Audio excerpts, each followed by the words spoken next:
Cebu Normal University marks a century as an educational institution with a celebration that also coincides with its 109th founding anniversary. CNU hopes to maintain its great achievements over the century in building up a major institution of teacher education in the Asia-Pacific region through continuous and concerted effort and innovation. As chair of the CNU Centennial Celebration Committee, it was an honor and a privilege to have led the production of a video that captures the university's colorful history, its reinvention amidst current realities, and its zeal towards the future. People of the world, I now proudly present to you Pagsugid, the story of CNU's journey from good to great.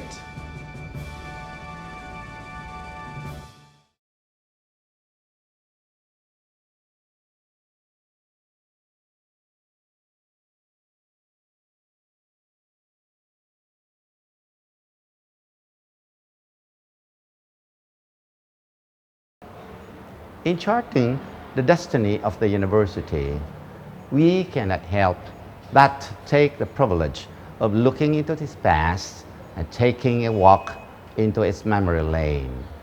It was such a privilege to uncover the romantic past of the university.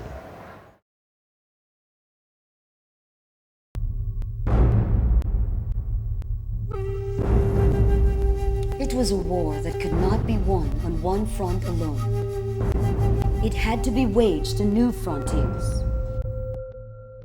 Looking at a people so long deprived of freedom and liberty, the Americans thought of a better way: education. From across the Pacific came a shipload of men and women who would soon set foot on the islands, bringing with it not guns and bullets, but knowledge and a load of good intentions. The task was not an easy one. In different corners, resistance came from a people still staggering from an almost endless period of forced subservience. The beginnings were not without casualty. Still, under duress, the works came through. The normal schools were strewn all over the islands. In Cebu, the school searched for her own place, oftentimes sharing space with a few others. The Thomasides produced some of their very first graduates. When the Cebu Provincial High School was built, the Cebu Normal School expanded her program.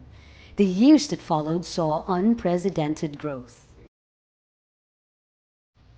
And, with all the best intentions going full swing, the school built what was to be her greatest testament for surviving the test of time. In the city, the structure simply stood out.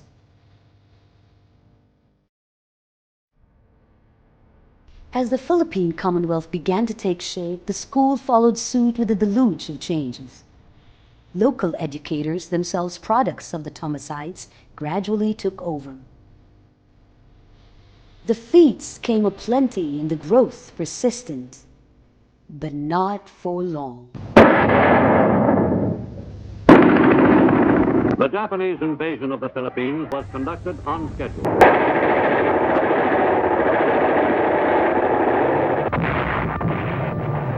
An empire from the north disturbed the peace. The school bore witness to the atrocities of the times. And here took place some of the most violent and dramatic events of the war. The Japanese Kempitai condemned the Filipino guerrillas and whoever was friendly to them to the basement of the school building. These dark recesses became the chamber for the most gruesome acts of war. I said to the people of the Philippines whence I came, I shall return.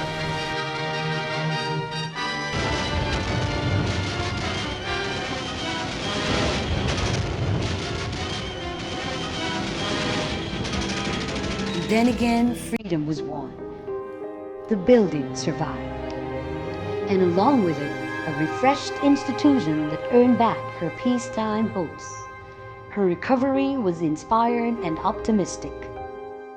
Since then, the job was to constantly shape herself at its finest without losing sight of her reason for being, a leader in the field of teacher education.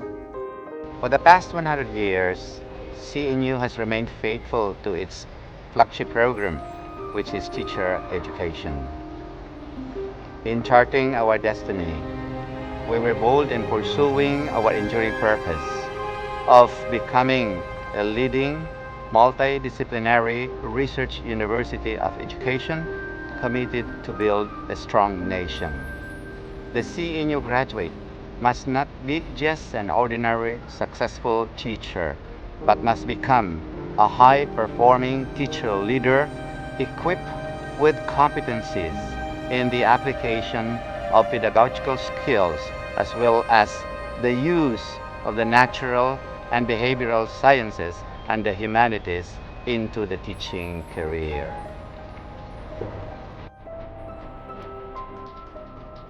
The university finds herself at the turn of yet another chapter in her life.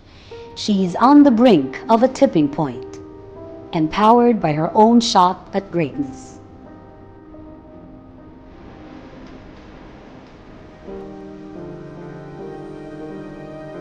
At no other time in her history but now that the university saw a growth as dramatic and exponential as it is. She is indeed poised for leadership.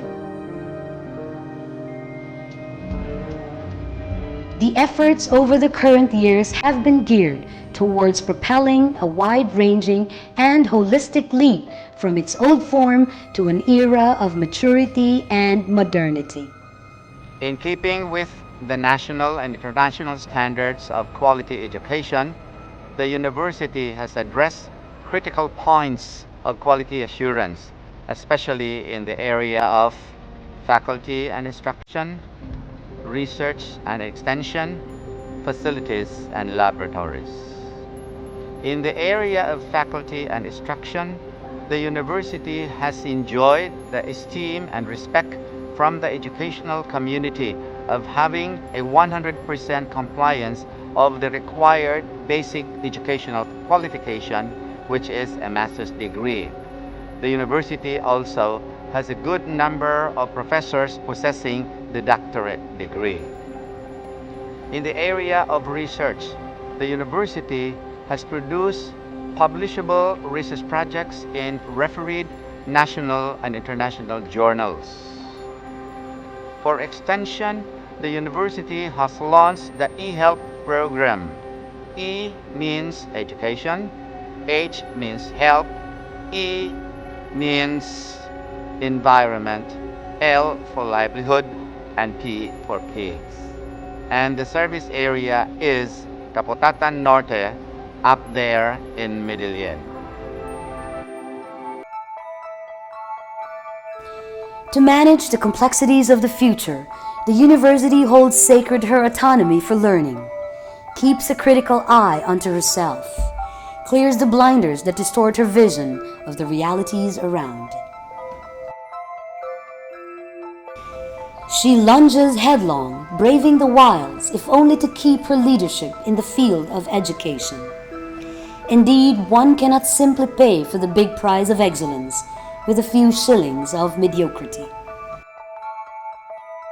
The university mobilizes her team and streamlines her tasks, generating human capital through higher education and building a research culture. She is now poised to parry whatever obstacles that come her way. Doggedly, she is pursuing her dream of greatness.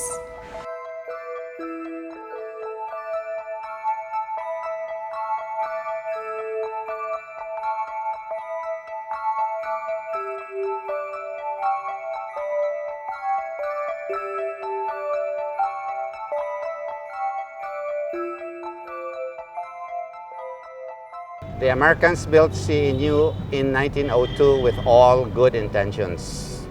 Through the years, these good intentions were metamorphosed into great expectations. Today, CNU enjoys the status of a full chartered autonomous university. At 100 years, CNU has all the reasons to celebrate and tell the world her story from good to great.